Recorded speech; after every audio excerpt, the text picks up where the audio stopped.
Welcome to the Medical Device Made Easy podcast. Here is Munir Lazouzi from easymedicaldevice.com. And today we will talk again of the system and procedure pack. And I have with me again, Erik Vollebregt, who is here to help us to understand that. So Erik, welcome to the Medical Device Made Easy podcast. Hi Munir, happy to be here again to talk about everybody's favorite subject. Exactly. I think the first episode was really appreciated by a lot of people. I had a lot of comments from it. And we had some comments, some more questions about these kind of products. And you had also maybe some experiences with the authorities about that. And then we decided to make a second episode of it. So System and Procedure Pack, the return. And we'll talk specifically about some cases that we had. But before to start, first, if you want to have more information about System and Procedure Pack, there is the episode 119 that we had. So we'll put the link on the show notes so that you can get all the information from it. So you can look at this one, and then we will continue with this episode of today with the information. But for people that maybe will not go back and look at the episode 119, so can we make a quick reminder of what is System and Procedure Pack, and specifically what is mentioned in Article 22? We can.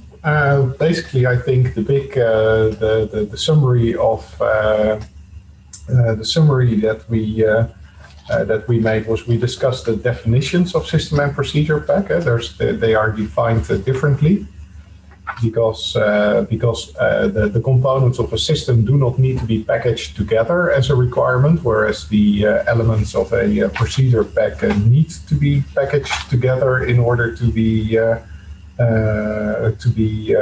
qualify as a procedure pack. That's basically the big difference, and they need to be for a specific procedure, whereas for a system they need to achieve a specific medical purpose. So these are the differences. Then we discussed a bit the difference between what is a system, what are compatible devices, what is basically a convenience pack, things like that, how to work with UDI for systems and procedure packs, because that's a specific requirement.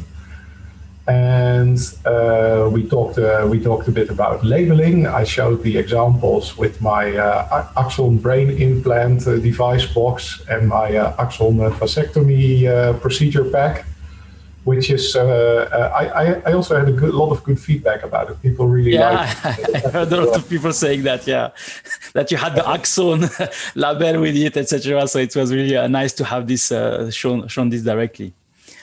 Yeah. So I think if you're starting with this, starting with looking at systems and procedure packs, then I would say that episode is a good one to start, because this episode will build on the previous episode and answer some additional questions that we received afterwards, and also practical problems that we ran into, because now, of course, we are past the date of application of the MDR. So everybody has stopped inventing the wheel, but now they are applying the wheel, and that makes, of course, things a lot more interesting, because suddenly, all the plans run into reality, and the magic happens, so to speak. Exactly. So there is a lot of interpretation now of the regulation, and some surprises also. We can talk about that in some of those examples that I'm having. Yeah. So I have some cases and some questions specifically about some cases. I will ask that to you, and then you give me your opinion on it, and what maybe people have to look at for that. So mainly the first one is about the fact that, for example, we have a system and procedure pack producer that is starting now to place these devices or its box with the CE marked product inside on the market. And suddenly there is an issue on the market with those products. And the point here is to say, okay, what is the responsibility from the system and procedure pack? Should they alert the authority? Should they alert the manufacturer? What exactly they have to do? And if there is something that is really clear about that? Yeah, that's an interesting one, because if you look in the MDR and also the IVDR, anybody that puts stuff together is basically not explicitly mentioned in the provisions on incident reporting, because the provisions on incident reporting in the back of the regulations only talk about manufacturers. Okay. And look at the incident reporting form, which we were just doing before this podcast. It just says manufacturer incident report. Yeah, MIR, yeah. MIR. And so then you get the interesting question: what is the role of a procedure packer or a systems integrator in incident reporting? Well, first of all, of course, it is not excluded, and probably likely even, that a procedure packer or a systems integrator doubles in economic operator rule as an importer or distributor. Yeah. And importers and distributors do actually have a role in the vigilance system, because Article 13 and 14 say that they also take their role in incident reporting. So they have to talk to the authorities, they have to talk to the manufacturer. So this would be a legal basis already if you are an importer or a distributor. Okay. Then there's the question, of course, because if you look at it conceptually, it's the job of the procedure packer or the systems integrator to, they have to issue a declaration that they verify the mutual compatibility of the devices. So they have actually checked the overarching intended purpose of the procedure pack or the system. And in that case, it might be, for example, that they made that the devices themselves are still perfectly okay, so that there's not an incident with the device as such, I would say, but that the procedure packer or the systems integrator made a mistake or has an incident with the compatibility, right? Because it's not the manufacturer that certifies the compatibility, because he would do that in the technical documentation, section 14.5. Whereas the procedure packer or the systems integrator has to do that themselves. They have to have a procedure for it. So then you could say, well, there could be an incident relating to problems with that procedure, that devices are not as compatible as the procedure packer or the systems integrator thought. And you get an incident as a result of that. Formally speaking, that would not be a individual device related incident, although the device is involved, but it's... So then you could say, well, who should report, right? Because it might be, would the procedure packer or the systems integrator need to report? And then you look in the law and it says, well, only manufacturer, distributor, or importer. If you look in the form, then there is also room for another party than the authorized representative or the manufacturer. So theoretically speaking, as a procedure packer or a systems integrator, you could do that.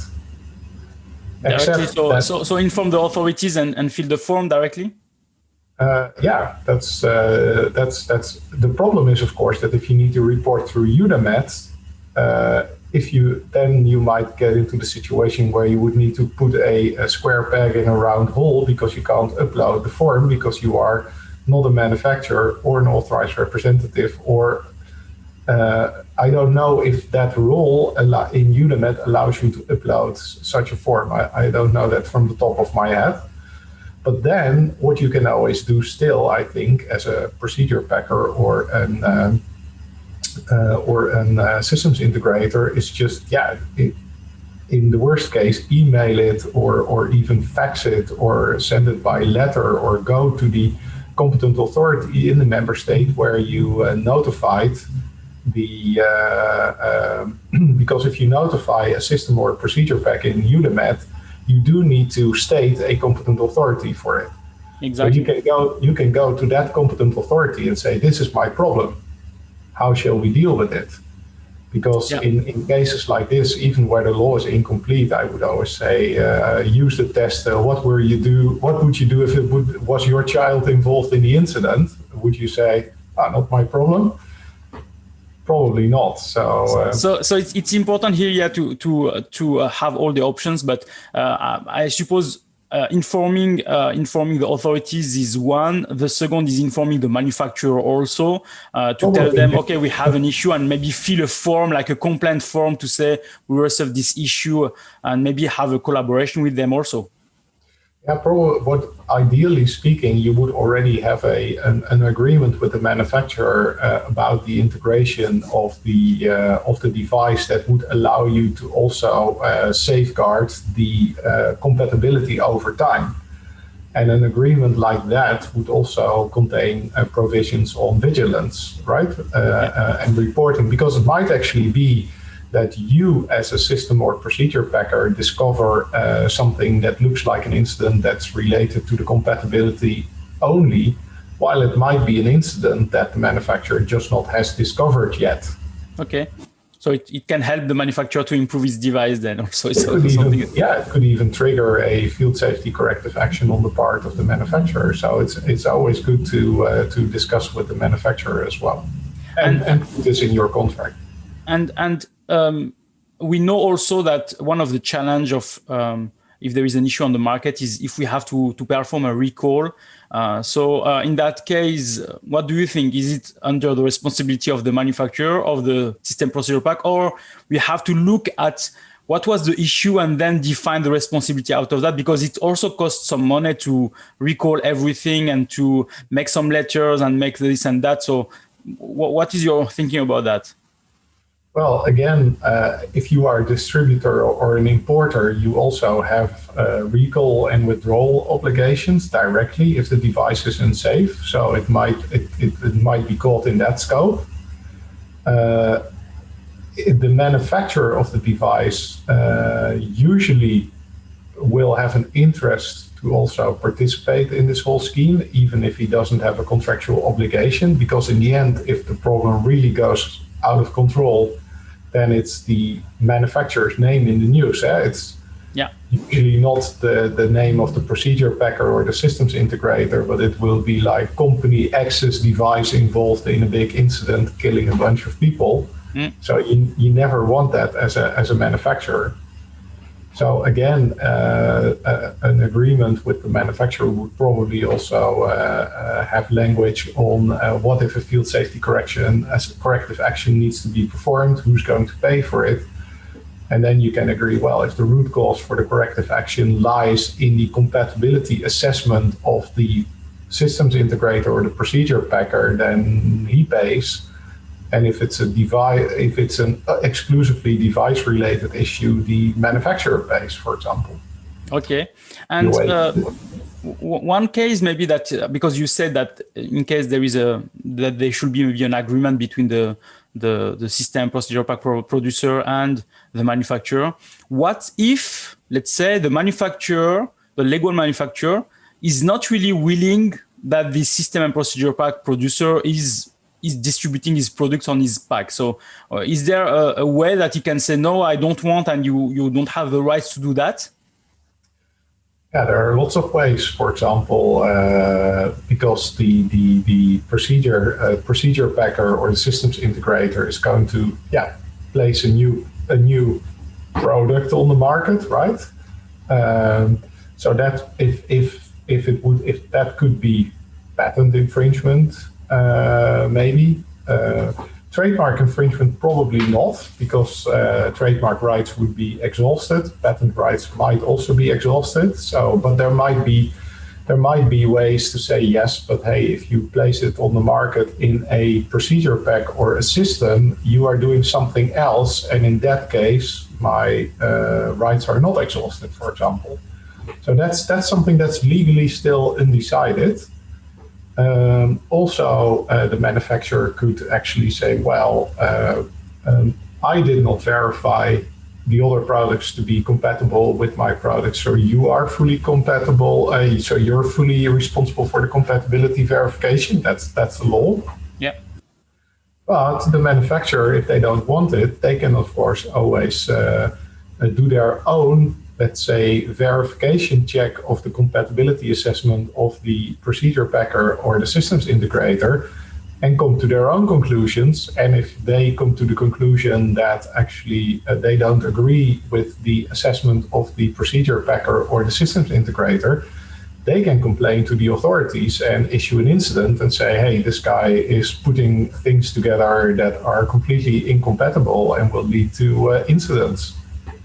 But and we are in the case that the system procedure pack producer is really following all the rules, he's verifying the compatibility, but it's more kind of a marketing decision to say, I don't want you to use my products on your pack, etc. They have no legal way, if I can say, to stop that. Unless they can come up with a theory that the intellectual property rights exhaustion doesn't apply in that case, and unless they can come up with, let's say, a basis to second guess the compatibility evaluation that the procedure packer has done, yeah, basically not. Okay, and in case now that the authorities, or there is this issue that you are mentioning related to this compatibility or whatever, so what the system and procedure pack producer should have as a document at his place, if I can say, to show to the authorities that he respected everything on the law? What are the minimum requirements here? Well, that's the Article 20, the Article 22 requirements. So he needs to basically have a quality system procedure, right? Okay. Because that's what Article 22 says. You need to have appropriate methods of internal monitoring, verification, and validation. So basically, you need to have a quality system. You need to put it together in a way that that you've got a good meta instructions for use and the underlying instructions for use. And then, of course, there is the verification of mutual compatibility, and there that is where it's basically no guidance how to do this. Okay. I would normally say that you would need to, if you want to do it the right way, then you would actually need to approach this as the procedure pack or the system being a device. So you would start from your intended purpose, check if that is in scope of the intended purpose of the respective devices, and then really work your way back almost through clinical evaluation and risk management. Can you support these claims clinically with the scope of the underlying devices? And have you done your risk management for the compatibility assessment? So what risks could be there that could make the device not compatible? And compatibility is also, it's a defined term in the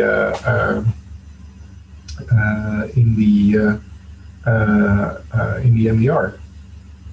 So I think what is interesting here is the fact to say also that the system and procedure pack is not like just placing products on a box and say, I'm selling that because it's already CE marked by somebody else and they have done all the tests.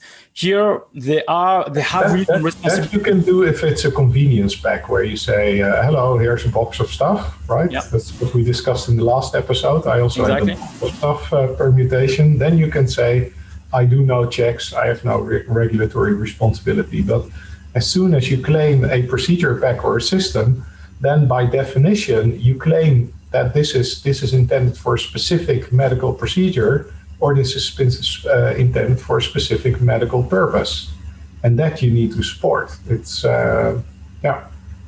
Okay, so then be ready with all the documentation in case of any audits, because you will need that to prove that you are doing a good job on that. So if you are, now let's go to another point.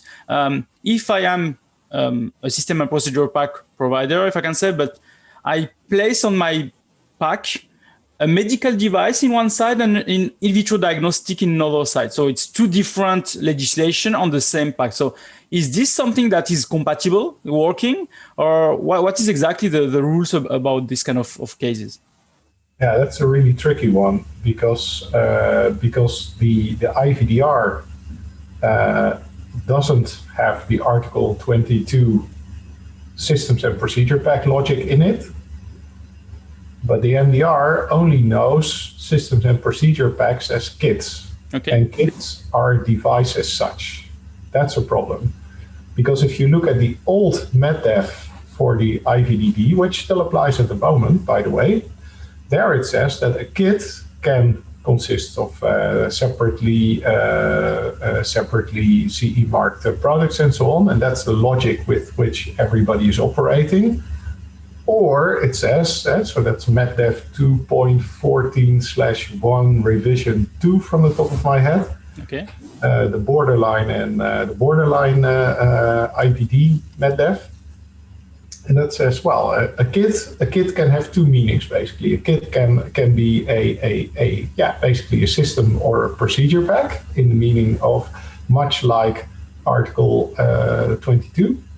Or a kit can be a singular IVD. Now the problem is that the IVDR does not make that distinction because the IVDR only says we have the concept of kit. Kit is a nested definition in the definition of what is an IVDR. So it looks like the IVDR says either you are a kit, which means a singular device, or you are something else. And then the MDR says, well, but we don't mind if you have a system or a procedure pack that contains an IVD. So in that case, if I combine a medical device and an IVD, then I would do my best probably not to make it look like a kit under the IVDR, because if so, then I need to go for an IVDR CE mark as a device because it's a kit. And if I can position it as a system or procedure pack on under the MDR, then I only need to do the compatibility assessment and the other quality management system stuff. And this is weird because this is a puzzle that basically hasn't been solved yet, and it becomes even more interesting if you have devices that are also where the IVD is, or the device is integrated into the IVD, then it becomes really complex. But then you could ask whether it is actually a procedure pack or a system in the first place. So that's it's super tricky. For example, we talked earlier maybe about one case that is the PCR test, where we have the assay in one side, the swab in the other side. So what is this one? Is it a kit or is it a procedure pack? Then we get to intended purpose, right? Yeah. Because that in the end determines everything. That's to speak in Lord of the Rings terms, that's the ring to bind them all. Yeah. So then it depends on how you position it. If you market it that this is a kit this is a PCR test kit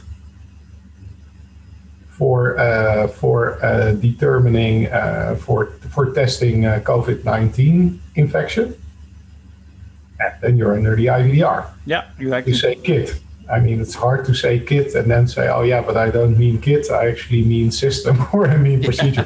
Yeah, sorry. No, I think so. It's why really it's important that you have to look at all those type of cases, because this may be obvious, but at the end, there is really a lot of underlying subjects or underlying interpretation that authorities can have. This is a system. This is a system to be used for testing of COVID-19, comprising of an assay, an invasive sampling device, and a disinfection device. So the swab is the main product then. It can also be the invasive sampling device, and then of course you get into the question: aren't you sort of circumventing being a kit, right? Because it looks like a kit, it talks like a kit, and it quacks like a kit.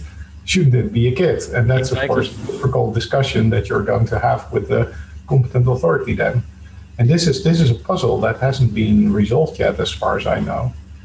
Another puzzle for you, if we mix now not IVD and MD, but MDD products and MDR products. So is there a compatibility here? As a system, for example, or exactly as a system. Yeah. Mm-hmm. Yeah, this is also one where I've seen reports of some manufacturers saying that the competent authority where they that they used for registering their procedure pack said, oh, but you can't combine MDD legacy products with MDR certified products because the legacy product is not MDR certified. And that is implied by Article 22, which actually I think is it's, not the right way to do it, because that's actually not required. First of all, in the text of Article 22, it doesn't say that it has to be MDR certified. It just says that you need to have products that are bearing a CE marking. Right. So MDD also is CE marking. Exactly. And also MDD legacy products are explicitly allowed to be placed on the market under, if you have a compliant legacy device under Article 120, Section 3, and you go through all the loops for that, then there's no reason to treat it differently from an MDR product. So if you have a competent authority that says you can't combine these things, I would say, you're wrong. You're also being difficult, and why are you doing this to me? Because it's it's also cherry picking, because some authorities will say, yeah, but if you have an MDD legacy product, you have to apply all the MDR provisions, so distributor, all the economic operator provisions, because hey, you are in the MDR already.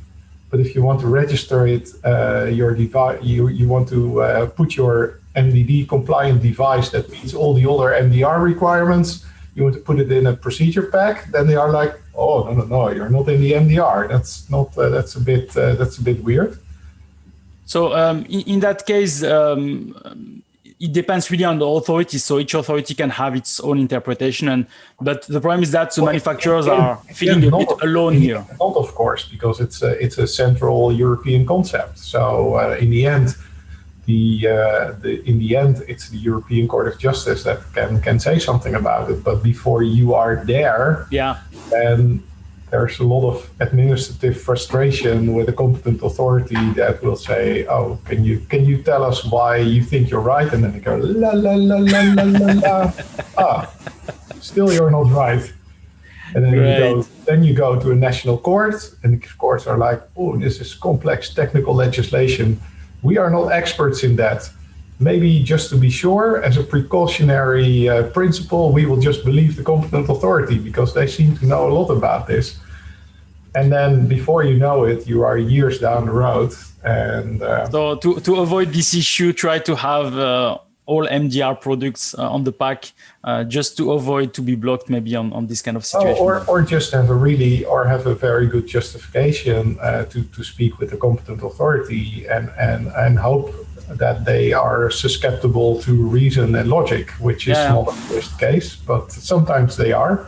I mean, they also start, for them it's policy, right? So that means policy can always change. And policy is also, in the end, is an interpretation based on policy is also, it's a bit like a sort of risk-reward kind of decision, like how are we going to do this?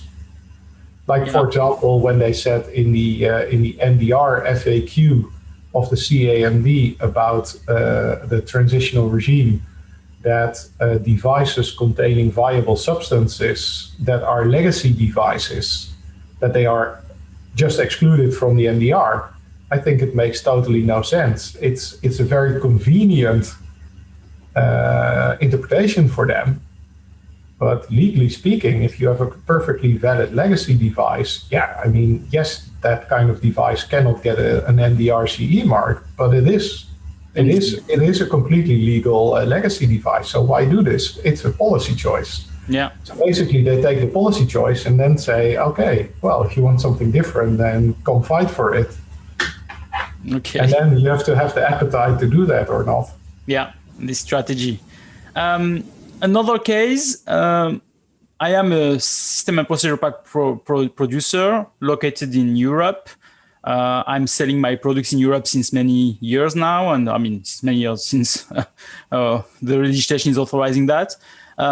Now I want to expand and sell. This product is really well marketed in Europe. And I want to go, for example, to Brazil, to China, or to other countries. And this authority is asking me for a free sale certificate. So can I get that? That's a good question. Then you need to do some close reading of Article 60 of the MDR, right? Okay. And then you read that, is that the MDR within reach?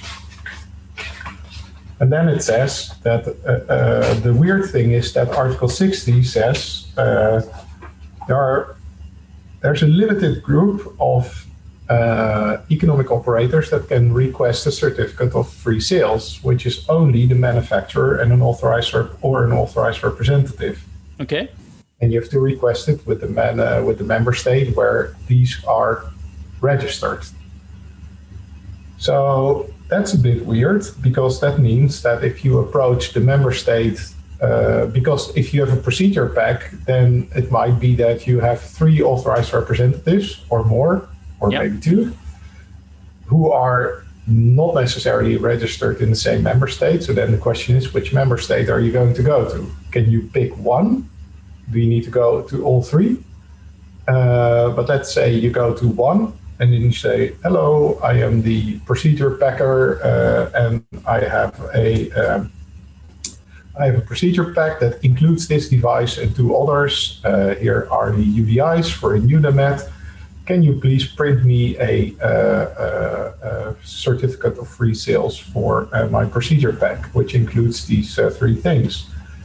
So now we have seen authorities that say no, because you are A, not a manufacturer, B, not a authorized representative, and C, by the way, you are not asking a certificate of free sale for a device. You are asking it for something else. You are asking it for a bunch of devices. And computer says no, we can't make a certificate of free sale for anything else than a device, one device. Yeah, so that's a problem, and it's a problem for which there is no solution yet at the moment.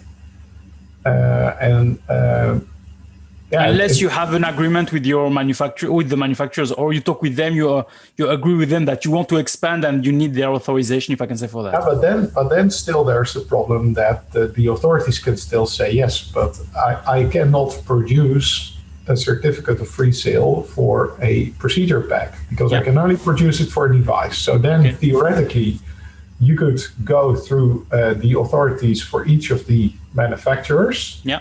That's 3 different certificates of free sale, stick them together, then go to China and say, I am offering and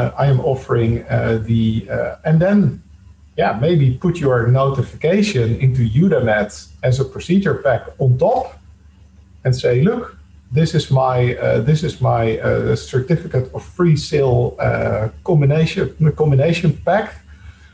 And look, all of these devices may be sold separately in Europe. I have combined them. I have a notification for that. So these devices are legally circulating, may be sold in the EU. Because I have notified this as a procedure pack, I am also allowed to sell this into the EU legally. And there you go. Then, of course, the problem is you can still get the question, but what about the certificate of free sale for the procedure pack as such? Because, we can see that the products are allowed on the market, but how about the whole pack?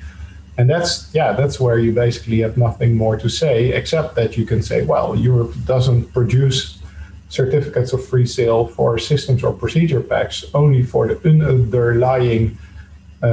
underlying devices, and you will need to be the declaration and the notification of the declaration. That's the best I can do in terms of overarching document to prove that this can be sold legally, and you can put the notification confirmation in there and say, well, nobody ever says I couldn't, so this is as good as it gets. I think it's important here because this case can happen a lot. And other case is the fact that here we assume the system and procedure pack is located inside of Europe, but if it is located outside of Europe, this system procedure pack provider is not having an authorized representative because it's the authorized representative of each component. So here we have also another layer to say who is really reviewing everything, because even the registration of me as a system and procedure pack, who is reviewing that and who is approving that? So this can be really a really complicated case if you are doing this by your own. Because as far as I know, I don't know if that problem has already been solved, because I know that if you are not established in the union and you want to request an SRN, you need to have an authorized representative, because otherwise you cannot request an SRN directly.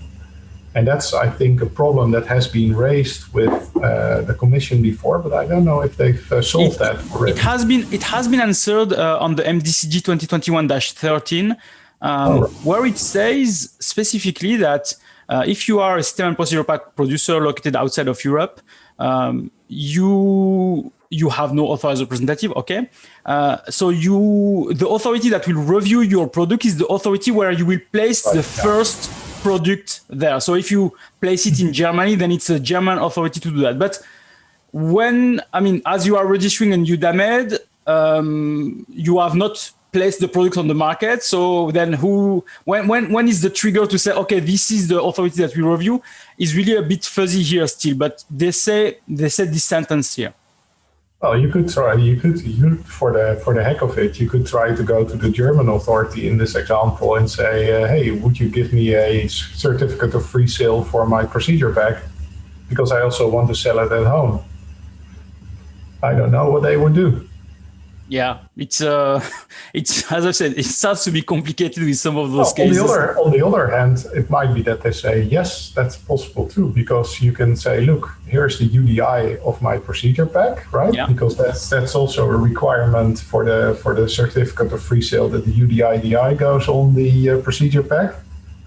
So yeah, why not? Basic UDI, everything should be available for this type of products, and then registered also on the UDAMED database when it will be there. And the basic UDI will tie the procedure pack to the devices incorporated. So in the end, everybody should be happy.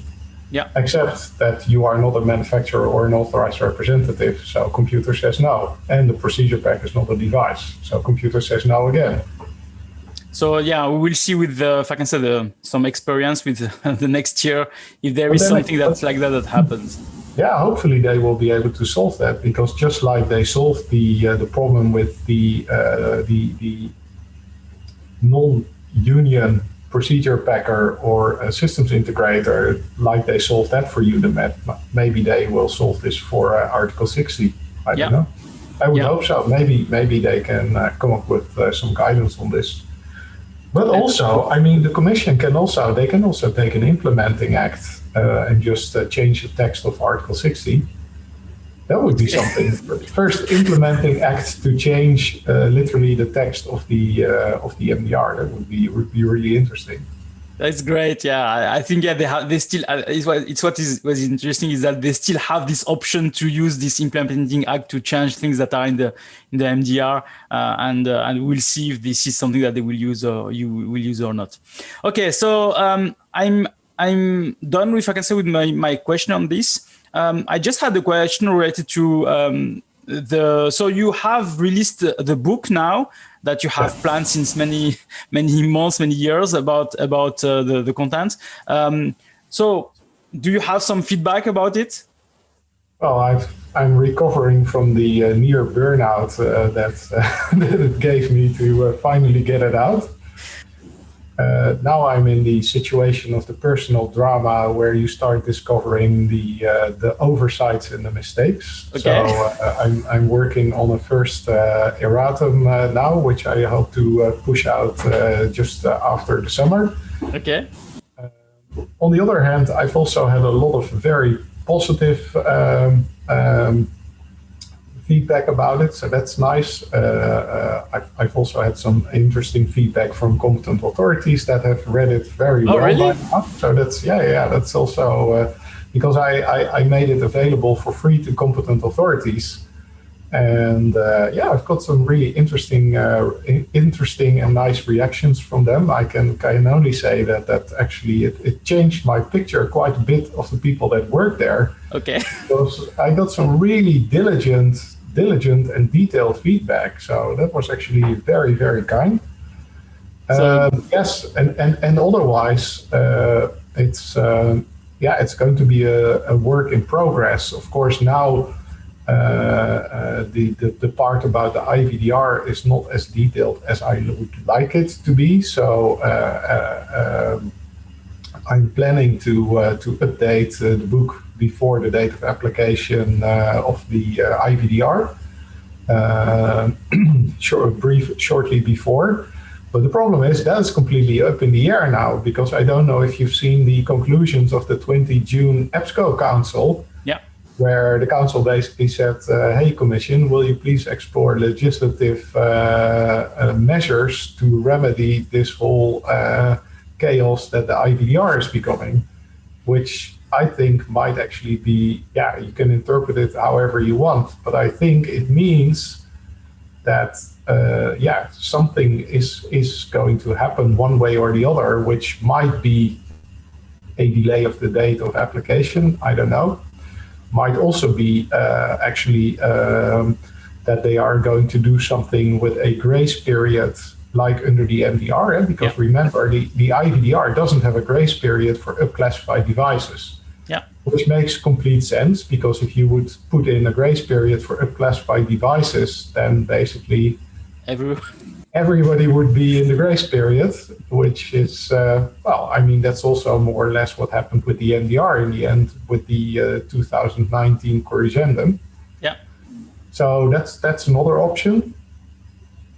Alien invasion is also, of course, a third option that I've never excluded, but I just don't know what's going to happen. I know, though, that the European Parliament, I think, is now happy to be part of the solution, because there was at least a letter from the European Parliament also with concerns about the IVDR date of application.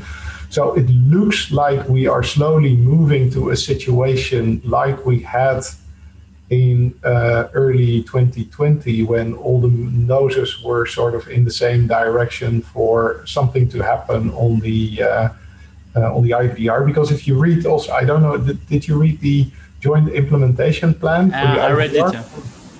That's basically a European institution speak for brace for impact, right? Because they're basically saying, well, everybody needs to do their best to make this a success.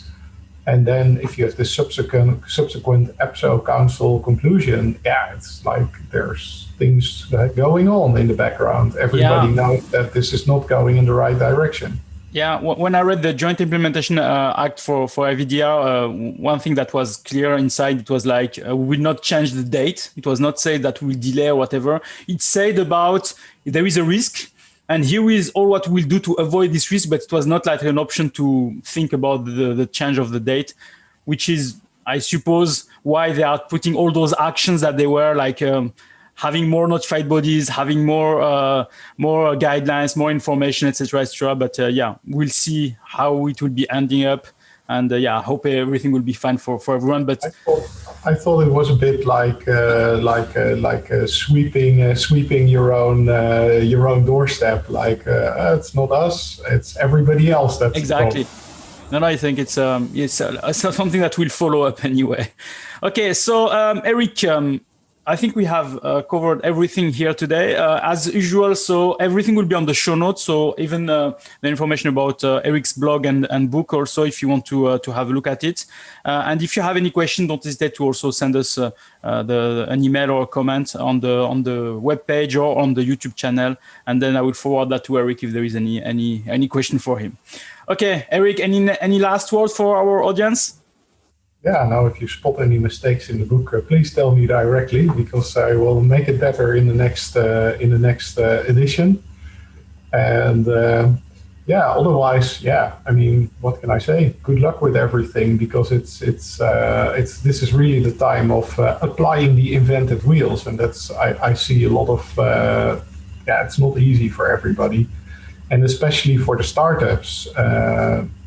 I see with the startups, they're basically caught between a rock and a hard place. It's notified bodies that can't onboard them anymore, or cannot give anybody except the biggest companies a very reliable timeline for CE marking. It's really, I think it's looking very dire for the whole system. So it'll be interesting to see what comes out of these legislative measures that the Council is asking the Commission to explore now. But something big is afoot, I think. Yeah. Okay, so let's see, and good luck for everybody on this period. Okay, Erik. So really thank you, and I wish you a nice day. Likewise. Bye. Always a pleasure.